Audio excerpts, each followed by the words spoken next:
Before David became the greatest king Israel ever had, he faced a closed door that almost cost him his life. It's a story many of us miss, but it holds a powerful secret for your life right now. Picture this.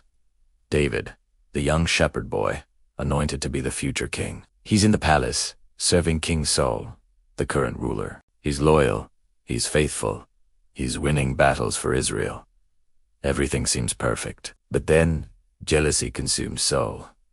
The very man David served turns on him, trying to kill him, not once, but multiple times. Suddenly, the palace doors are slammed shut in David's face. He's forced to run for his life, hunted like a common criminal. He hides in caves, lives in the wilderness, and feels completely abandoned.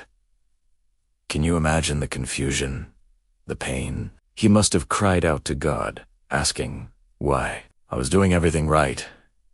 Why is this door, this opportunity, being taken from me? It looked like rejection. It felt like failure. But here is the secret David could unsee in that moment. That closed door was actually God's protection. It was God's divine redirection. If David had stayed comfortable in the palace, he would have remained a servant, a court musician, maybe a general. He would have been under Saul's influence, shaped by the politics and corruption of the court. He never would have developed the strength, the resilience, the deep reliance on God that a king truly needs. The wilderness wasn't a punishment. It was a training ground. The cave wasn't a prison. It was a classroom. Every day he spent on the run. He was learning to lead his own men, learning to depend on God for his daily bread, and learning to trust God's timing. The closed door wasn't keeping him from his destiny. It was preparing him for it. It was forging the heart of a king. And when the time was right, when God's perfect moment arrived, that same rejected David emerged from the wilderness, not as a victim, but as the powerful, wise, and compassionate leader Israel had been waiting for. So, let's bring this to you. That door that just closed in your life, the job you didn't get, the relationship that ended, the opportunity that vanished. It feels like rejection, doesn't it? It feels like you've been set back.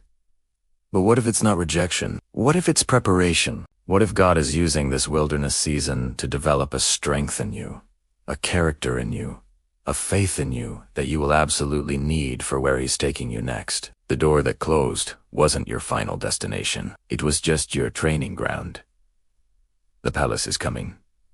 Trust the process. Don't despise your cave season. God is at work. If this message resonated with you, share it with someone who might be in their own wilderness right now. And subscribe for more biblical truths to unlock your breakthrough. Thanks for watching.